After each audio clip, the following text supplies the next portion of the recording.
പ്രിയ സഹോദരി സഹോദരന്മാരെ, ഞാൻ അധികമൊന്നും പറയുന്നില്ല. നമ്മുടെ തൊട്ടടുത്ത് നമ്മുടെ കാഞ്ഞൂരിൽ വിശുദ്ധ സെബസ്ത്യാനോസിന്റെ തിരുനാൾ ആഘോഷിക്കുന്ന ഒരു മൂഡിലാണ്. പണ്ടൊക്കെ വിശുദ്ധ സെബസ്ത്യാനോസിന്റെ രക്തസാക്ഷിത്വം എന്ന് പറയുമ്പോഴും വിശുദ്ധനായ സെബസ്ത്യാനോസ് എന്നുള്ള ഗാനം കേൾക്കുമ്പോഴും എങ്ങോ സംഭവിച്ച ഒരു കാര്യമായിട്ടായിരുന്നു മനസ്സിൽ.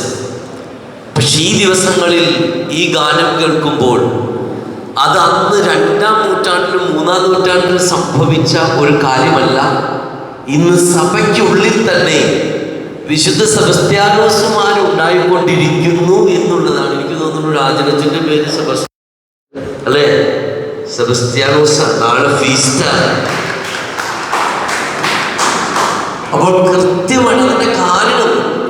വിശുദ്ധ സെബസ്ത്യാനോസ് എന്ന് പറയുന്ന രോഗങ്ങളുടെ ഗാത്രനായ, ഈ പിള്ളേര് പറഞ്ഞ 6 പാക്കുള്ള സുന്ദരനായ സുമുഖനായ ഷാറുഖ് ഖാൻ മോഡലാണ് പിള്ളേരൊക്കെ പറയണേ ഈ സെബസ്ത്യാനോസിനെ നോക്കിയിട്ട്.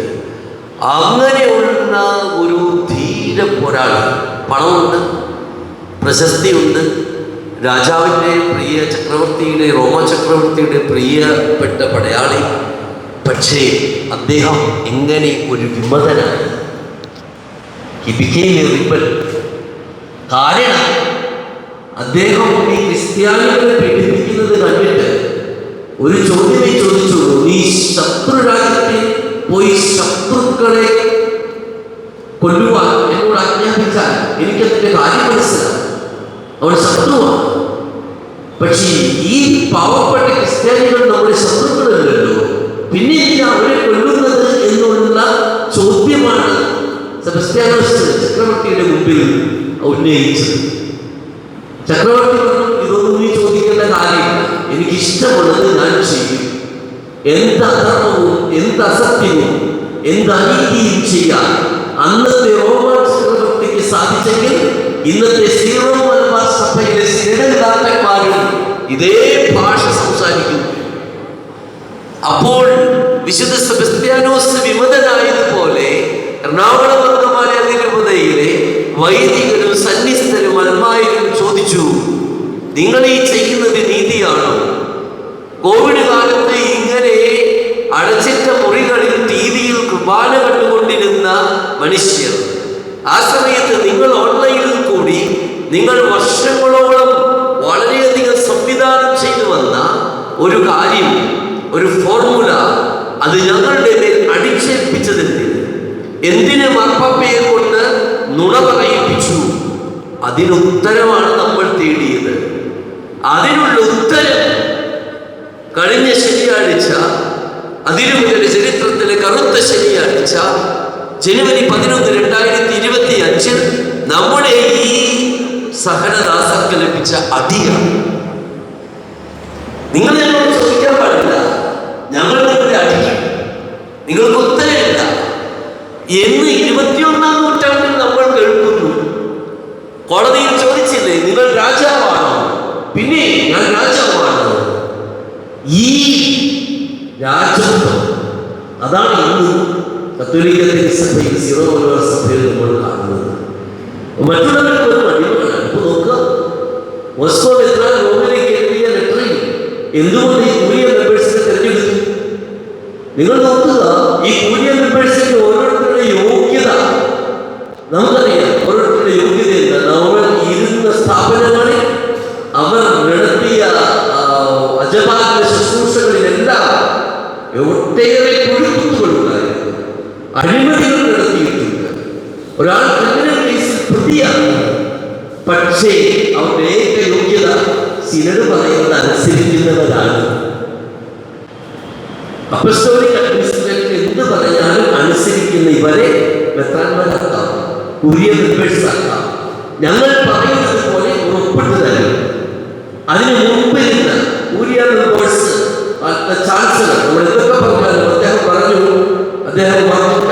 പറഞ്ഞൊരു കാര്യം, അവർ അത് ഞാൻ ഓർക്കുന്നു, നന്മയുണ്ടെങ്കിൽ നന്മ നമ്മൾ പറയണമല്ലോ. ഒരൊറ്റയും സസ്പെൻഷൻ ഓർഡറിൽ ഞാൻ കൗണ്ടർ സൈൻ ചെയ്യില്ല എന്ന് മാർട്ടിൻ കല്ലുലച്ചൻ പറഞ്ഞു. അത് അദ്ദേഹം ചെയ്യില്ല. പക്ഷേ അതുകൊണ്ട് അദ്ദേഹം മാറിപ്പോയി. അദ്ദേഹത്തിന് അവർക്ക് മനസ്സിലായി ഇനി സസ്പെൻഷൻ വരും, ഞാൻ കൗണ്ടർ സൈൻ ചെയ്യണം, ചാൻസലറാണ് ചെയ്യുന്നത്. ഇത് ഈ പോസ്കോ പുത്തൂർ മെത്രാന്റെ ഒപ്പ് ഒറിജിനൽ ഒപ്പാണെന്ന് കൗണ്ടർ സൈൻ ചെയ്യുന്നതാണ് ചാൻസലർ. ഇതാ എന്ത് ഉത്തരവാദിത്തത്തിനും കൂട്ടുനിൽക്കുന്ന ഒരു ചാൻസലർ വെച്ചിട്ടാ ഈ പണി മുഴുവൻ ചെയ്തത്. അപ്പോൾ എന്റെ യൂണിവേഴ്സിറ്റിയുള്ള യോഗ്യതാപത്രം എത്ര കൃത്യമായിട്ടാണ് വർത്തിക്കാൻ വേണ്ടി അറിയിച്ചിരിക്കുന്നത്. ഇവർ നമുക്കറിയാം അവരാരാണ്. നിങ്ങളുള്ളവരെ ഇപ്പോൾ പലകപ്പലിയെ കുറിച്ച് പറഞ്ഞു കേട്ടില്ലേ? വളരെ കൃത്യമായിട്ട് നമ്മുടെ മുമ്പിൽ ഞാൻ ഒരു കുറിപ്പെഴുതി വാട്സാപ്പിൽ. എനിക്ക് ഈ നമ്മുടെ രാജരച്ചനെയും കൂട്ടരെയും കത്തിച്ചതച്ചതിനേക്കാൾ കൂടുതൽ വേദന ഈ ഒരു കളക്ടറുടെ മുമ്പിൽ നിന്ന്, അത്രയും പോലീസ് ഉദ്യോഗസ്ഥരുടെയും വൈദികരുടെയും മുൻപിൽ നിന്ന് ഈ പാലക്കാപ്പള്ളി അച്ഛൻ ഒരു എന്ന് ചോദിച്ചപ്പോൾ no I cannot do that എന്ന് പറയുന്ന വാക്കുകൾ എനിക്ക് പീഡിതമായി മാറി. കാരണം നാസി തടങ്കൽ പാളയത്തിലെ ഹിറ്റ്ലറിന്റെ അനുയായികളാണ് ഇവർ.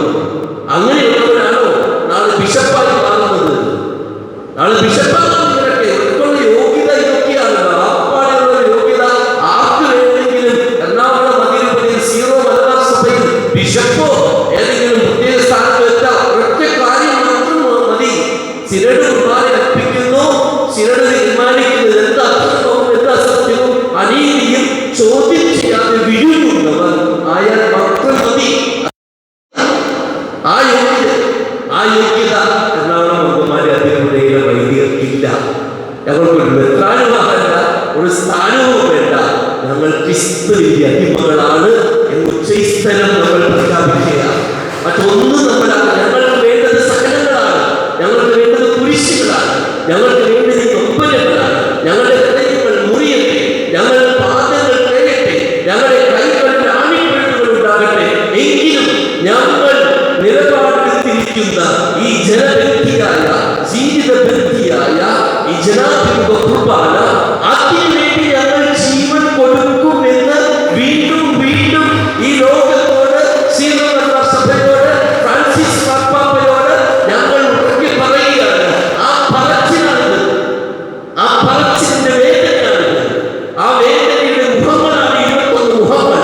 അതുകൊണ്ട് പ്രിയമുള്ളവരെ, ഈ വൈദികർ അവർ ഏറ്റടി, അതെന്റെ നിങ്ങളുടെ ഈ ശരീരത്തിലെ തടിയായി എനിക്ക് നിങ്ങൾക്കും തോന്നണം. അത് തോന്നിയില്ലെങ്കിൽ നമുക്ക് കുഴപ്പമുണ്ട്. നമ്മൾ ഒറ്റക്കെട്ടാണോ എന്ന് പറയുന്നതിൽ പിന്നെ അർത്ഥമില്ല. അതുകൊണ്ട് നമ്മുടെ പോരാട്ടം മുന്നോട്ട് പോകട്ടെ. എന്തിനു വേണ്ടിയിട്ടാണ് നമ്മുടെ ലക്ഷ്യത്തിൽ എത്തിച്ചേരുമ്പോൾ എന്തും വരട്ടെ. നമ്മൾ അപഹസിക്കപ്പെടാം. അച്ഛന്മാർ ഈ ദിവസങ്ങളിൽ സോഷ്യൽ മീഡിയയിൽ നമ്മൾ പറയുന്ന ഓരോ വാക്കിനും കൗണ്ടർ നമ്മൾ കേൾക്കേണ്ടതായിട്ട് വരും. പ്രശ്നമില്ല. കാരണം നമ്മൾ സത്യത്തിന്റെ കൂടെയാണെങ്കിൽ, നീതിയുടെ കൂടെയാണെങ്കിൽ, ആ ബോധ്യം എനിക്കുണ്ടെങ്കിൽ ആര് എന്ത് പറഞ്ഞാലും എനിക്കൊരു പ്രശ്നമേ ഇല്ല എന്നതാണ്. അതുകൊണ്ട് ഈ ദിവസം നമുക്ക് ഈ അച്ഛന്മാരോട് ഐക്യദാർഢ്യം പ്രഖ്യാപിച്ചുകൊണ്ട്, അതിരൂപതയുടെ നിലപാടുകളോട് ഐക്യദാർഢ്യം പ്രഖ്യാപിച്ചുകൊണ്ട് നമുക്ക് ഈ പോരാട്ടം മുന്നോട്ട് കൊണ്ടുപോകാം. നമ്മൾ ഇനിയും ഒട്ട് പോകാനുണ്ട്. ഒരു ജോസഫ് പങ്കാളി പിതാവ് മെത്രാപ്പൊലീത്തൻ വികാരിയെ വന്നതുകൊണ്ട്, ഒരു ചർച്ചയ്ക്ക് ക്ഷണിച്ചതുകൊണ്ട് പ്രശ്നങ്ങൾ തീർന്നു എന്ന് നമ്മളെല്ലാവരും ചിന്തിച്ചാൽ നമ്മൾ വീണ്ടും വിഡ്ഢികളാകും. നമ്മൾ വിഡ്ഢികളാക്കാനുള്ള എല്ലാ കുതന്ത്രങ്ങളും ഇവർ ഉപയോഗിക്കും. അപ്പോൾ വിഡ്ഢികളാകാതിരിക്കണമെങ്കിൽ പരിശുദ്ധാത്മാവിന്റെ പ്രചോദനം സ്വീകരിക്കണം. ഓരോ നിമിഷവും കണ്ണിൽ എണ്ണ ഒഴിച്ച് നമ്മൾ നോക്കിയിരിക്കണം.